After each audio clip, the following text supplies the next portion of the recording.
you know, people, they have this belief of that police don't lie and stuff, but it's like, no, they lie. They lie.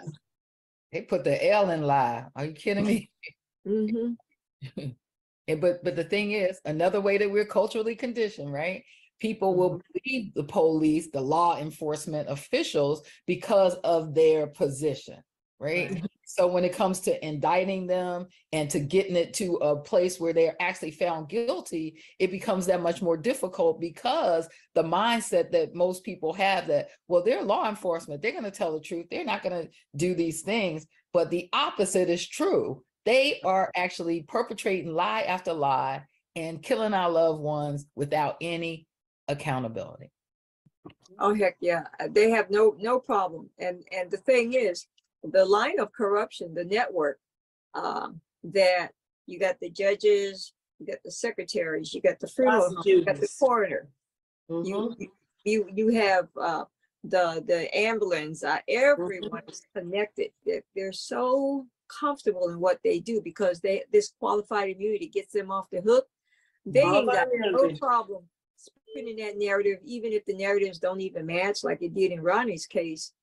Even the doctor at the medical center, he was saying this doesn't add up, because the police reports that was given to him, they didn't match.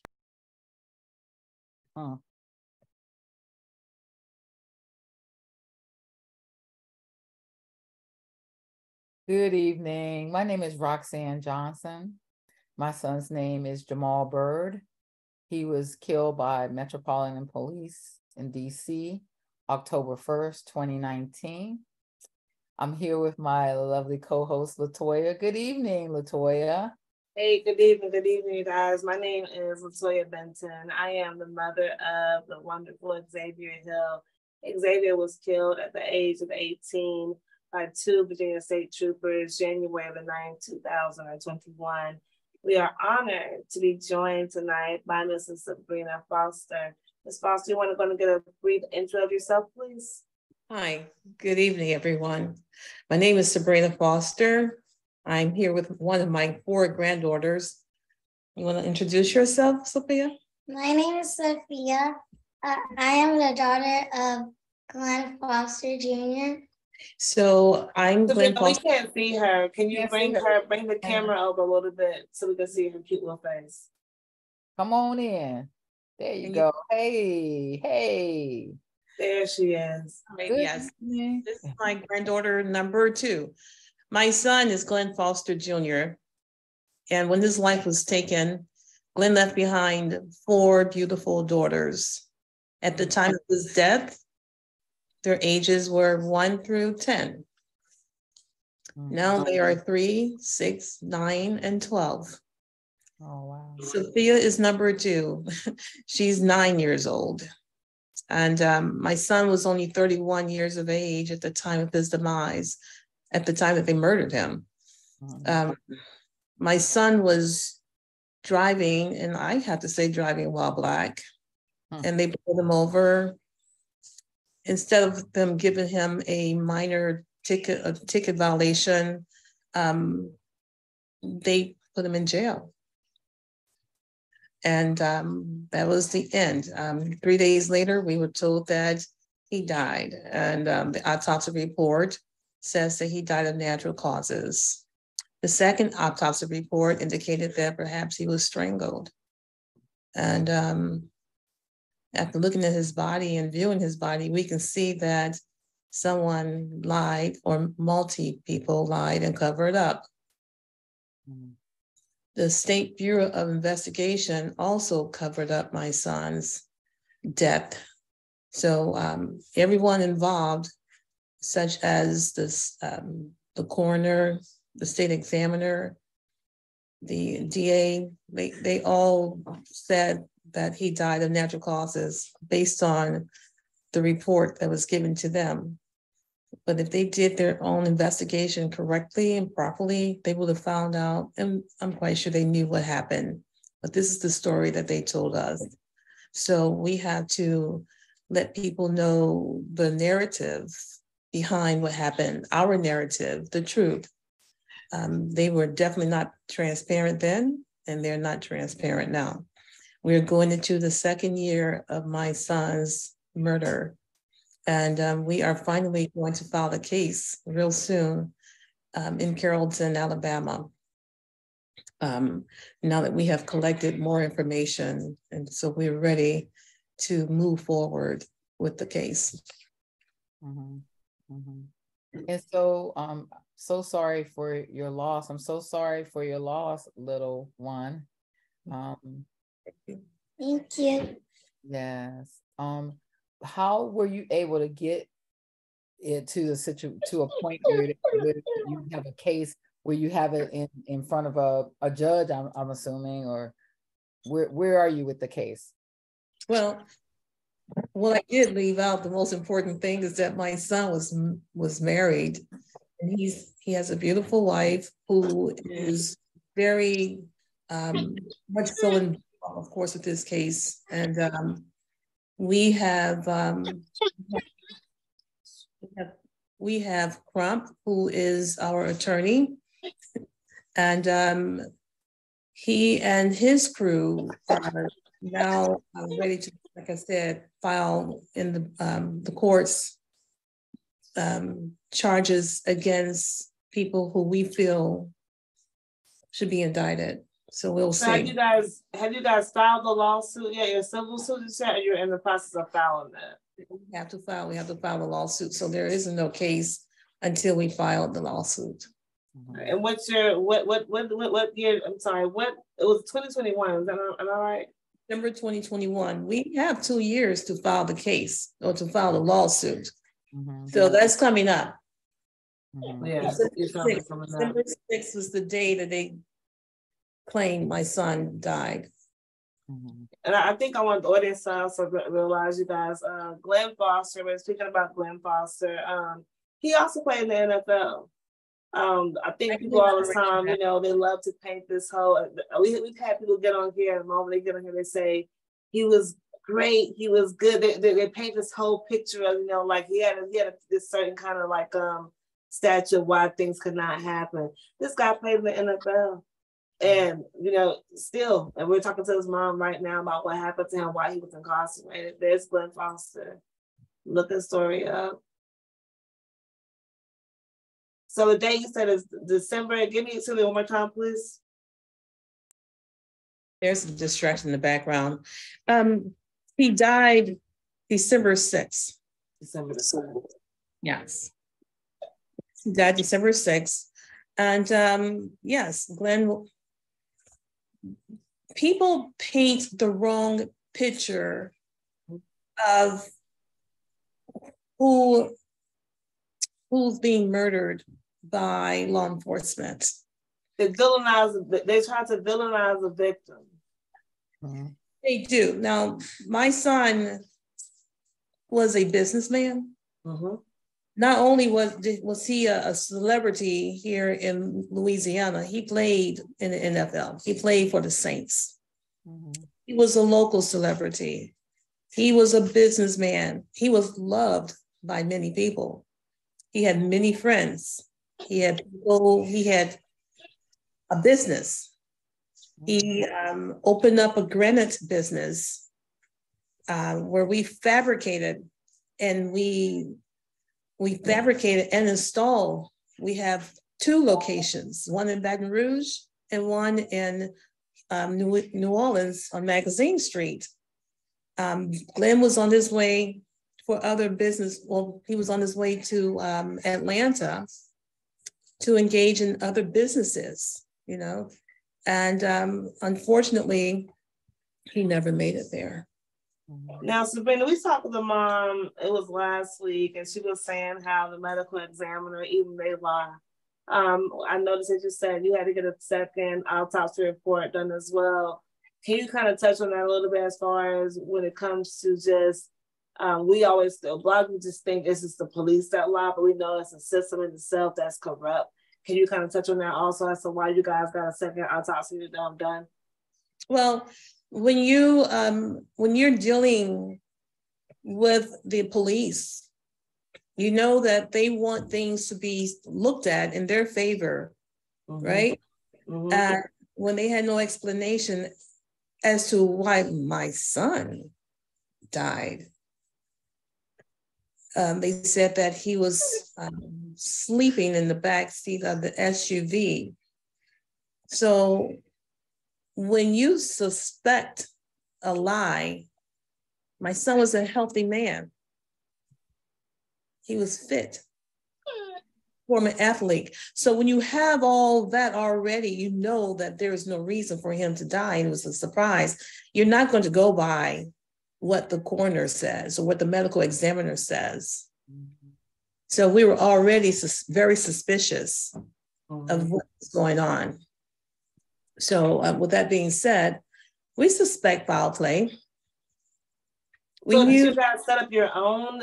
Like, how did you set that up? Like, you set it up on your own to get autopsy done? How did you do that? At that time, we had Mr. Crump involved, and he set up for the second autopsy. Now, mind you, we were going to do it anyway, but we had the lawyers involved. And so he set it up with Dr. Bodden. Dr. Bodden is out of New York. He's a forensic scientist. And he did the second autopsy. I found it interesting because I think a lot of times too, because I'm now thinking about my own son's case, right? I never would have thought to, well, now I know now, but when it first happens, I'm just thinking about, I'm told to get him from the ME's office to the funeral home. Yes. Not knowing I can have a second autopsy even done on his body. Oh, absolutely. And that's very important because we know that they're going to immediately try to cover themselves, right? They're going to try to cover themselves from the truth. And that's what they tried to do. Right. So it sounds like you got the attorney involved pretty early on in this situation. Yes, we did. Yes. Okay. My son was murdered. I mean, it was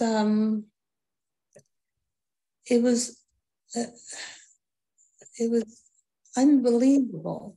I mean, and it still is unbelievable. And, you want to react as fast as you can, because we're all green. We've never been through anything like this before. Right. And one thing about my son's murder, it just opened up my eyes to other mothers before me who have gone through what I'm going through, what my daughter-in-law is going through, what my grandchildren are going through. And I feel some type of way knowing that it took my son's death, his murder, for me to realize that I should have been out there helping other families before my son was murdered, because now I need people to help me. Yeah. I need people to understand that what is happening to me is happening to them. I think a lot of times we look at it as like, okay, imagine if you don't have cancer, you might not be going out to advocate for cancer patients unless you have a relative who may have cancer. Yes. And because same thing with me, my son Xavier was protesting, he was doing it. But as far as myself doing it, I was protecting my Black son, yes. But as far as like the universe, no. That now I'm like heavily involved. So I'm like, what does it take for us to, or who does it take to die for people to recognize, we got to all get involved. Well, when George Floyd was murdered and we saw the horrific way that he was murdered, I mean, right before our eyes, and how the cop just kept his knee on his neck as people were begging for him to let loose and to get up off his neck. We saw how much they enjoyed. To me, he enjoyed it. He didn't care. And so if that didn't help us to know that there's really a problem and it's deeper than what we think. This is a history that is not a history. People keep saying, well, they have a history. A history is something that happened in the past. And it's still kind of going on. It's continuously happening. So there's nothing about history if it's still going on, right? Right. So I believe that the community needs to make a change. The community, people in the community need to shift their paradigm and start thinking about their future, their children's future, and how can we help? How can we stop? The churches need to get involved.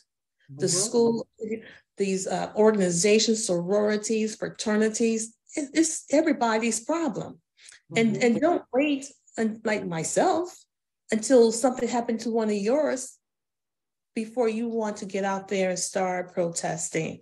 Because I felt sorry for George Floyd's family. When I heard about Mona Hardin's son, Ronald Green, before my son even died, I said, damn, that can happen to my son. When George Floyd died earlier, I said, that can happen to my son. I wasn't speaking into the future. I was just saying, okay, so it happened, you know? It happened.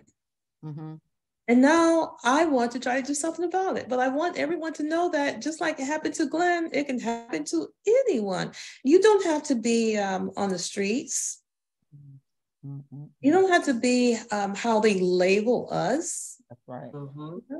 It's just that you are Black. It's just that you're Black. And so we need to be more protective of our family by educating them about our Blackness, about what's been going on for centuries here. And this is not the only country, you know, this is happening in our own motherland as well, right? Black on Black crime. But we can still try to fight against the oppressor, still trying to get us where they want us, you know? We can fight against that. Now, my son, he was murdered in jail. We don't know whether they were Black or white, or we don't know for sure. But all I know is that it's just the same system. I don't know. Same system, yeah. It's the same system. Even if there is a Black person, just like the overseers, some of them were Black, and they were responsible for killing a lot of the slaves, right? Right. Okay. So it doesn't matter. It's just the same system that we have not gotten rid of yet. That's right. That's right. It's a 2023 version of lynching. It is. It is. It's been going on for over 400 years. That's right. That's right. And it's a system that is oppressive to people that look like us three sitting here, right? If it were not so, we wouldn't be having this conversation on a Tuesday. That's right. Another conversation, or perhaps kicking up our feet and eating bonbons. But the fact of the matter is, we have to do this not only for my son and LaToya's son and your son, Sabrina, for the sons that are yet born. Right? And see, that's where we, people don't understand it. They don't get into this fight until, like you saying, I didn't really understand the fight until it came to my doorstep. But what we're trying to do in this Life After Impact podcast is encourage and rally people to get involved, because this is an epidemic that's facing our community. Now, other people, I'm not saying that it's exclusively, but most of the people who are abused and killed by police violence are Black and brown people. That's period after that. I think on our ticker is up to 800 and almost 900 people. We hear statistically speaking, about 1,000 people are killed by police violence every year. Yes. It's crazy, Roxane. I think it's really crazy that we as America went through a period of time of COVID, right? We went and y'all know they had recently where they said the CDC is no longer gonna be giving out like COVID cards or counting or whatever, right? But everybody in America was putting a mask on because of this so-called disease that was in the air that can get you sick and could kill you, and it possibly could kill people. I don't know, right? But we do know that the police are killing us on a daily basis every single day, and people are not getting involved. So we gotta be proactive, right? Y'all don't get insurance because the car you got outside, you pray to God you'll go outside and get the car accident. You want to make sure the insurance company covers that. Don't be like us and wait until it happens to you to get involved. We're telling you now, don't have the hashtag and say, hey, my son's name will go behind it, because you do not know that. They'll put the narrative behind your child, regardless of how good they are as a person. That's how the system is built. We as a community have to be proactive. Let's not be retroactive, now be getting proactive. That's right. That's correct. That's correct. My granddaughter has homework to do, and I want her to say something. Do you have homework? Are you done? Okay. All right. I just thought maybe this would be a good time for her to say what she wanted to say about her. Yes, please. And come on, we want to hear. Come on. We'd love to hear from her. Okay. My name is Sophia Foster. I'm the second daughter of Glenn Foster and Pamela Foster. My dad was really a lot to me, and it broke my heart to hear that he was taken away.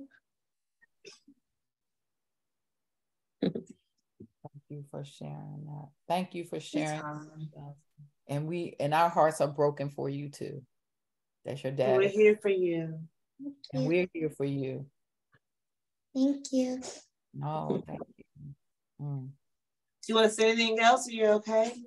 Do you want to say anything else about how you miss when you take vacations? And yeah, I miss him on family days, on game nights. You look your dad. You guys look alike. Mm-hmm.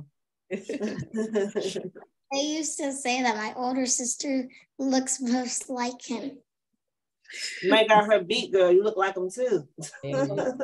Very athletic, just like her dad as well. All right, all right. We have another one that's going to sneak in. Say hello. Come on, come on. Hello. Oh, she's so pretty. Hi. Hi. What's your name? Liana. Hi. Hi, Anna.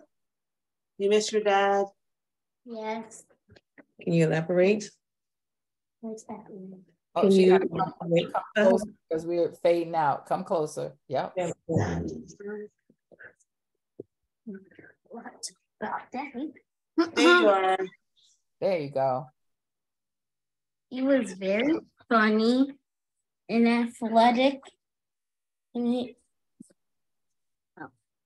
would play with me all the time, help me with stuff, and take us to nice dinners, and we would have our daddy-daughter dates at Ruth Chris and Baton Rouge every Sunday. You miss that. That's very nice. Yeah, it was very fun, and I love him, and I miss him. Yeah. Can I tell him something?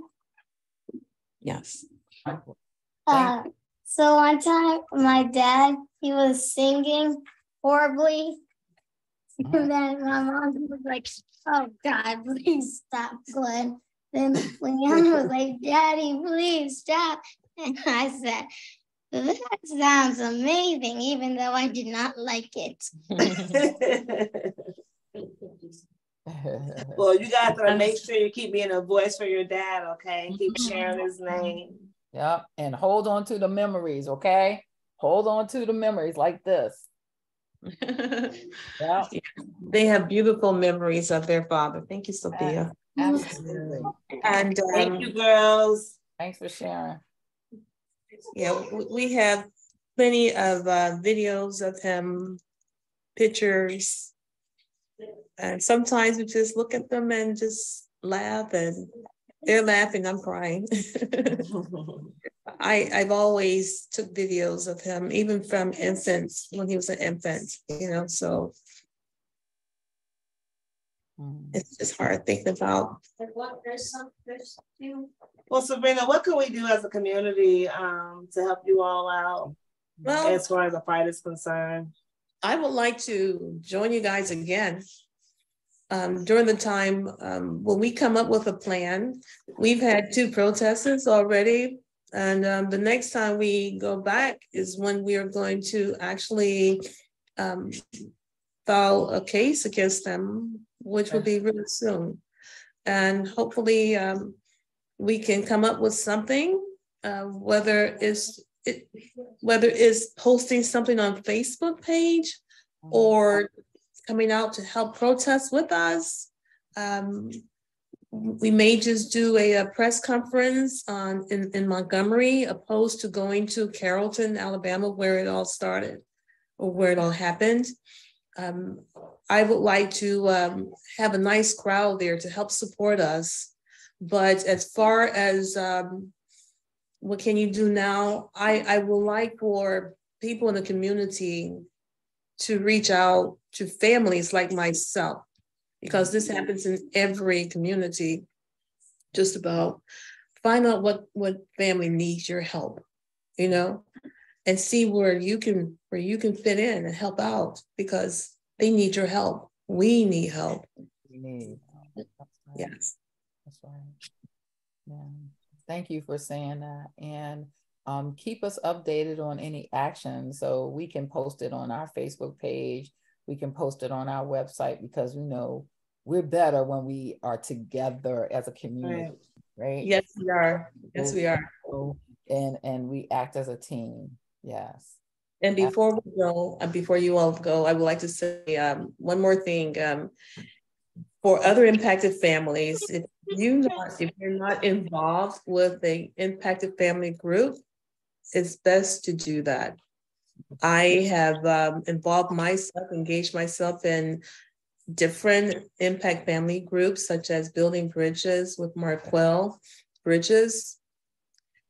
The family there has been so helpful. Family United with AB and Uncle Bobby, they have been so much involved as well. And Black Lives Matter Grassroots.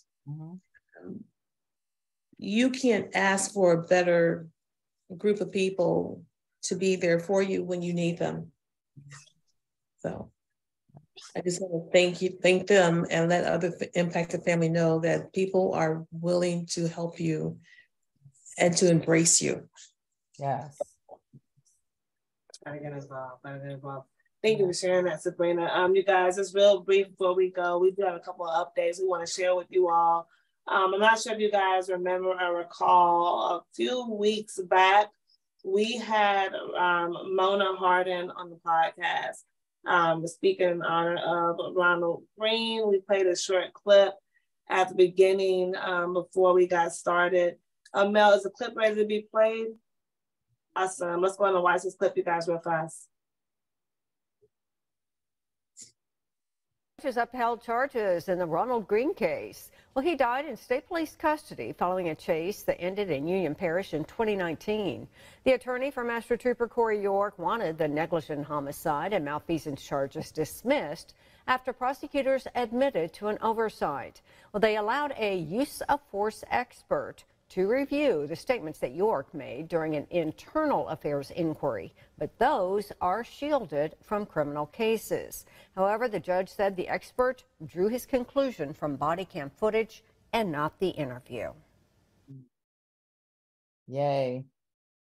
All right. So y'all can see the charges were upheld in the Ronald Green's case. This goes to say, when they tell you to stop fighting, don't stop fighting. When the fight, yes, it's expensive, but you guys, we got to start putting the pressure behind these cases so we can get these wins such as this. This is going to be on the books now to help case law for other cases follow behind us, because the system is broken. Let me phrase that. It ain't even broken. It's working how it's designed, right? And we are the target. Y'all have to understand and realize that we'll be proactive and begin to build a system, to fight the system, but that is proof that we can still fight the system. That is one update we have.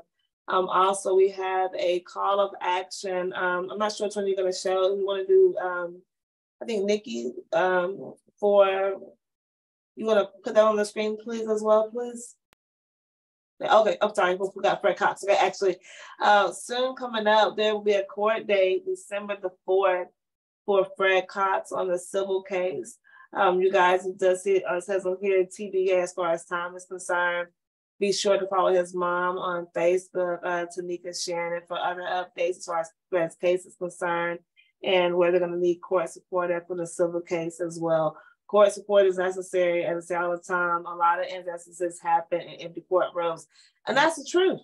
They know that we'll go out here and protest in the streets. When it comes time to the real legal stuff, we're not there.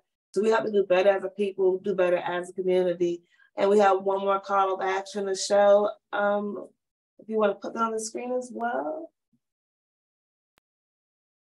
There we go.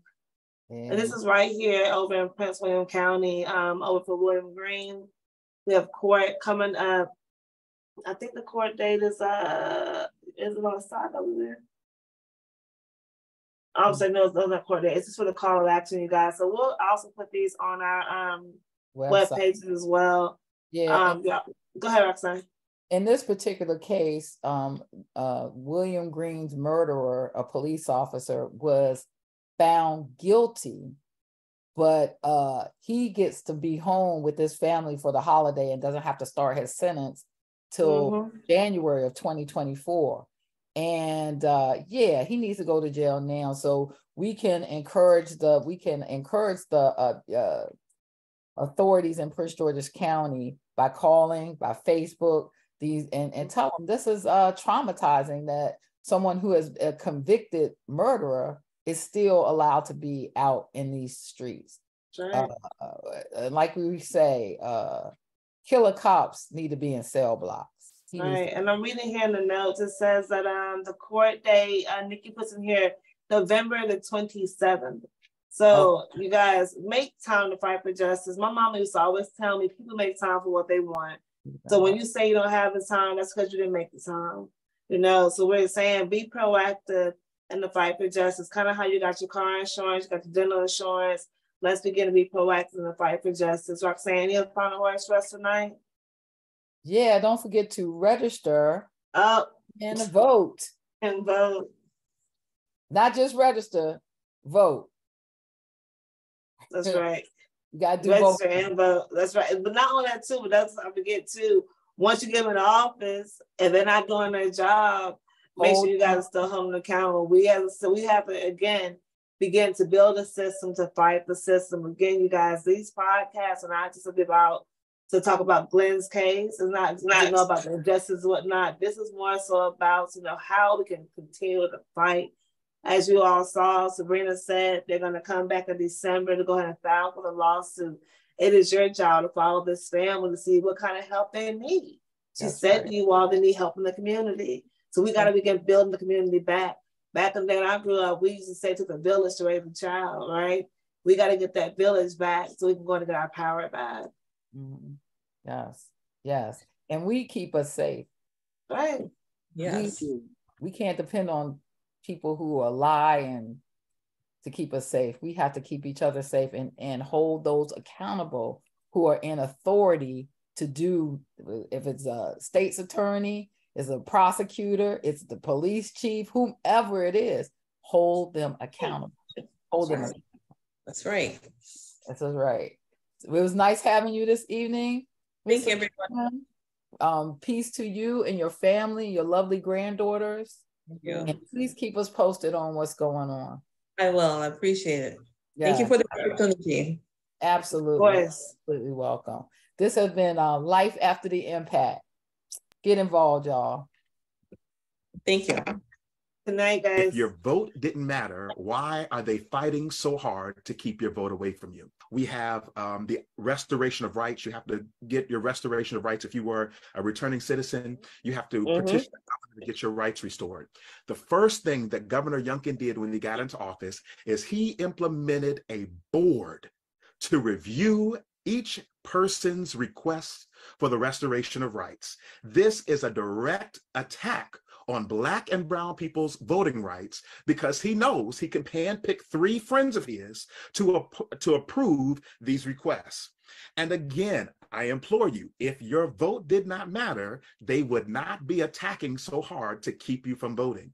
You may not care about politics, but your landlord does, and that's how they keep your rent high. You may not care about politics, but your health insurance does. That's how they keep your premiums high. You may not care about politics, but your boss does. And that's how they keep your pay low.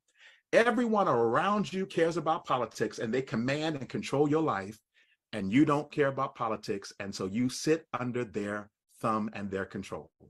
But the moment we pull ourselves together, the moment we mobilize our communities like we did in 2020, we show them that together we are more powerful and that we do care about our rights, and you will not take our rights away.